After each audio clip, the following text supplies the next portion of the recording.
Twins third baseman Josh Donaldson. Twins clubbed 3 home runs today, including Josh's majestic blast, 417 feet deep to the second deck in the third. Home runs aside, though, the play you made in the 9th inning, that's a great play. Is that as fun to do as it is to hit bombs? You've hit bombs forever, but making a play like that, and with the injuries that you've dealt with, that you can still make that kind of play. Yeah, I mean, we've talked about this before. I take pride in playing defense and making plays. Most importantly, it's about trying to pick up our guys and make the plays that we're supposed to, and then every now and again make a nice play like that. That was a sweet play you made there in the 9th inning. After Jay Happ left, I was out of the 5th or 6th inning. We could see it on the monitor. You were sitting next to him inside the dugout.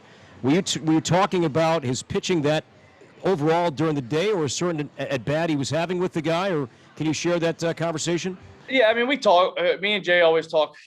Most times throughout the starts, and then we always talk probably after it starts.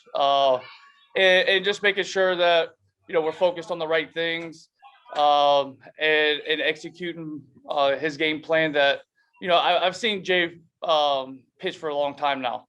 Being teammates in Toronto, I know what it looks like when he's pitching well, and I know what he has to do to accomplish what he needs to do. And sometimes it's good to have that conversation between both of us to if need be, just to get him back on track.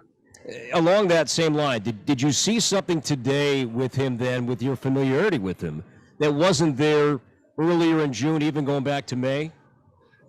Yeah, I mean, I think Jay would tell you the same thing. It's about getting back to pitching to his strengths and pitching to what makes him successful.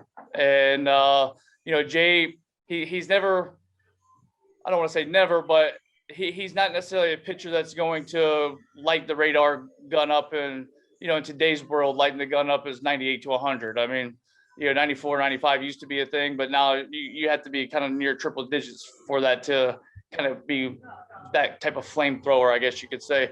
But what he does do well is he pitches well inside, and he's a guy that's tough to get on his fastball. And from years prior, I faced him, and for somebody who in my course of my career, I've hit lefties pretty well. He was always a guy that was difficult to get on the fastball. And when he's pitching inside, pitching up and down, it makes everything else better. And getting strike one, getting ahead of guys, and that's kind of, to answer your question, in June, I think he kind of got away from that, trying to pitch through some reports, trying to be crafty out there at times when that's not him. He is who he is, and when he executes what he does well, he's a tough at bat for anybody. Josh, let me ask you real quick. First of all, thanks a lot for still wearing the flip down glasses like old school. Okay, I appreciate that. But what goes into getting prepared today to a guy maybe you don't know too much about, Sam Hentges? What did you guys do? Did you guys collectively work together as to what he throws, and what was your approach to him? Well, I mean, we had faced him in Cleveland, and he's a big kid, and he's got he creates that natural angle that probably a lot of scouts look for.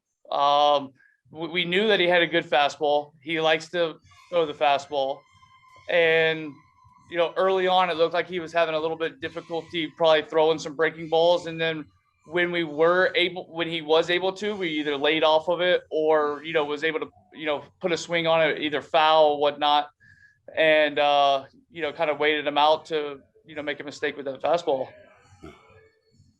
Hey, Josh, one more, then we'll let you go. In this context, the collision that happened between Clement and Naylor, just in this terms, as you go back on a ball defensively at third base, is that always in your mind, that such a play is always a possibility, or can you not think like that as a competitor?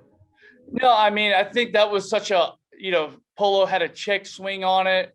And, as an infielder, when you have kind of funky swings like that, your immediate response is not what it would be probably on a full swing, right?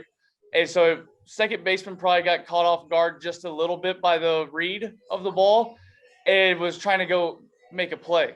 I think what's important and we actually had this conversation today in the clubhouse. You have to communicate, and especially in today's game, I mean, a lot of teams are dealing with guys getting banged up, and you have guys that are out there that haven't been on the same field together.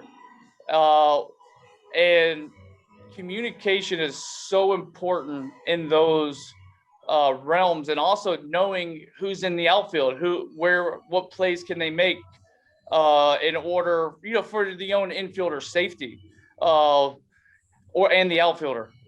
So I think what happened in that specific play, and prayers go out to Naylor, and hope that he has a quick recovery. But you have to try to, as soon as you know that you have a play on it, you have to try to talk, and that's the biggest thing. And that's what separates a lot of players, is being able to communicate during the game and during a play. And hopefully, for us and for everybody, that'll kind of be a learning lesson. Josh, I went down on the field before the game, but nobody could talk to me because they said Josh had called a meeting. I'm just wondering what the meeting was and what was discussed. Well, it's nothing personal. I don't think anybody didn't want to talk to you, Phil. So I get that a lot. Yeah. I mean, at the end of the day, I was actually talking with my girlfriend and stuff last night, and she had brought up, man, you guys play a lot of in-division games here coming up. And I go check the schedule, and we got 22, including today, we had 22 straight divisional games. Hey, we get a chance to play the White Sox, I think 11 times, something like that.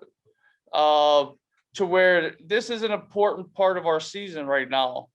And I just wanted people to understand the opportunity that's at hand right now, and also get our mentality back to what's focused on winning ball games, and what I believe that to be, and really just trying to be as communicative as possible in explaining that. And really we're getting into that point of the season where you hear the dog days of summer, right? And to where, especially when you're losing games and not playing up to par, that can, beat some guys up. But I want to look at it the other way and say, hey, we have so much room for improvement right now that we can go out there and by playing with energy, by focusing and communicating, like we were just talking about a minute ago, and being aware of our own self and everybody else. I think that's going to lead to us playing better. And I feel like the last couple of weeks we've been putting some games together and playing better baseball. And I just wanted to emphasize, hey, like, this is the moment right now. Everybody else is starting to get tired.